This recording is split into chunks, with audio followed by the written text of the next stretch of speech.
What is an earthquake? In this slide, now we'll study about earthquake and what is it. So the main point we'll study in natural hazards, part 2, is what are earthquakes? The earthquakes, why do they occur?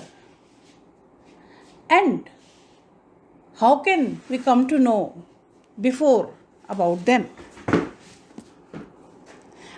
I am Dr. Preeti Mathur, Associate Professor, Department of Zoology, SPC, Government College Ajmer.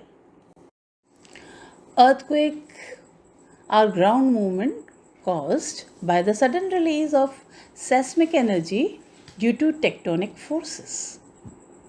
In this diagram, you can see the epicenter. Epicenter means the center of the earthquake, point of the center of the earthquake.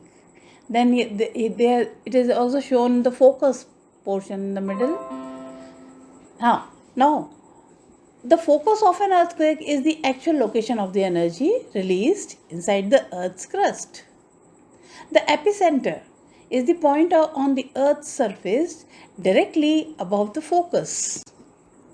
Now, the next point of mine, I come to my next point, that is why do the earthquakes occur?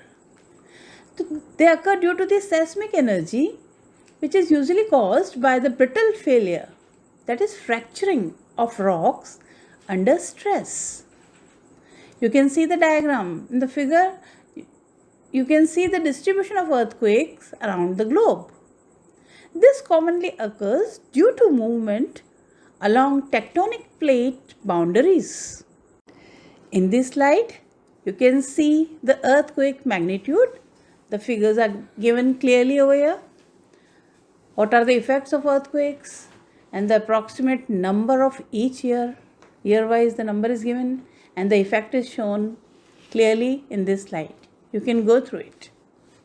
Now in this picture, you can see that the green line, it shows that the effect is less, and the lowest line, that is a red color line, that is the highest effect. So in green color line, as it is shown in this slide, usually the earthquakes are not felt when it is more than 2.5 or less than 2.5. When the earthquake is between 2.5 to 5.4, then often it is felt and only minor damage occurs in this. Approximate, it is of 30,000 years ago. And then 5.5 to 6.0 effect, there is slight damage to buildings and other structures. When the earthquake is between 6.1 to 6.9, it may cause a lot of damage in very populated areas. And when the earthquake is from 7.0 to 7.9, the major earthquakes occur and serious damage occurs in this zone. And when it is more than 8.0, then it is a great earthquake and can be totally destructive near the epicenter.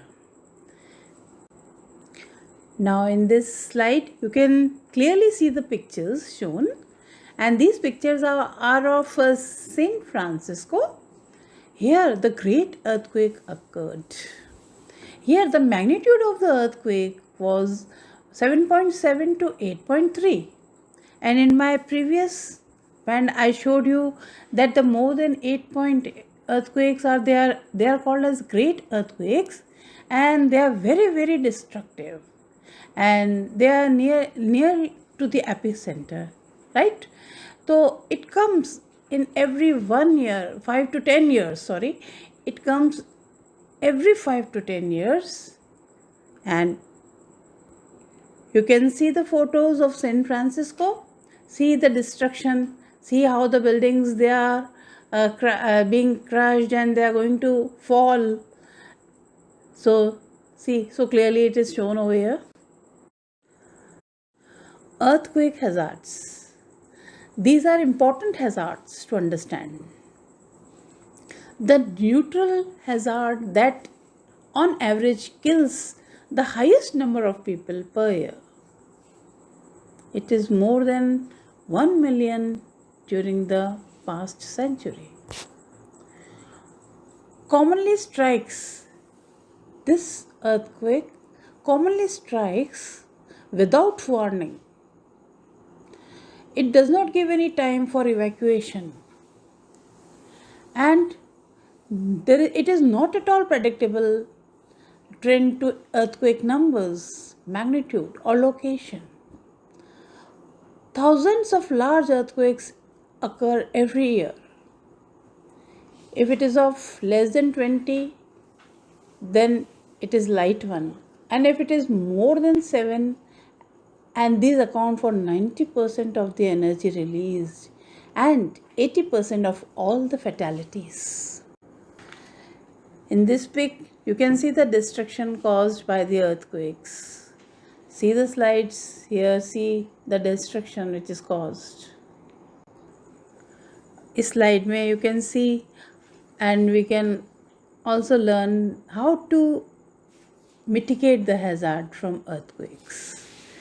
यहाँ पर हम देख रहे हैं कि एक building नीचे किस तरह से वो टेढ़ी हो गई है, टूट गई है, और ऊपर जो है वो नहीं टूटी है.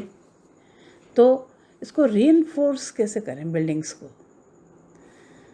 There is great planning in this. There should be. Secondly, how to educate people so that they can come to know very fast, and within 4 to 5 minutes they can evacuate the building. And lastly, there should be a disaster plan. Like the structures should be made in this way that the building, if it is shaking, it should take some time, and so that the people, they should come out of the building और अपने आप को वो बचा सकें. Now, what is tsunami? Tsunami is also a type of earthquake.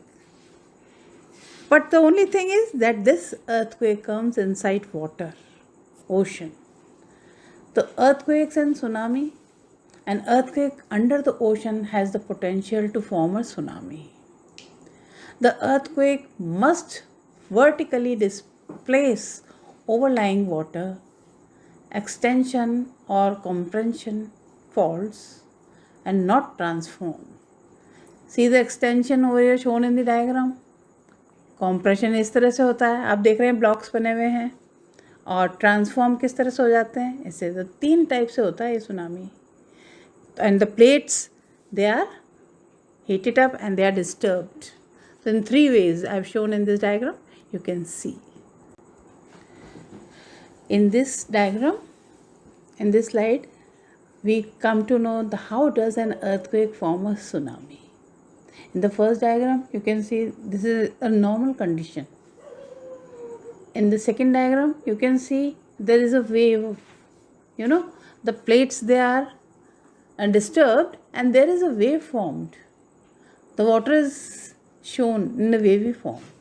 In the third diagram, you can see the tsunami wave surge. See the wave, it is coming and it is covering the land part more. And then finally in the fourth diagram, you can see underneath, then again the water, it shifts from its place, and in this sometimes casualties occur and there is great damage also. Now I conclude my portion, this portion of my lecture, this part of my lecture, and in the next part we will discuss the tsunami in detail, and how does the second largest recorded earthquakes occur, and finally how do we mitigate the hazards from tsunamis. We'll cover all these 3 points in my next part of my lecture. And now I thank you all for patiently hearing me.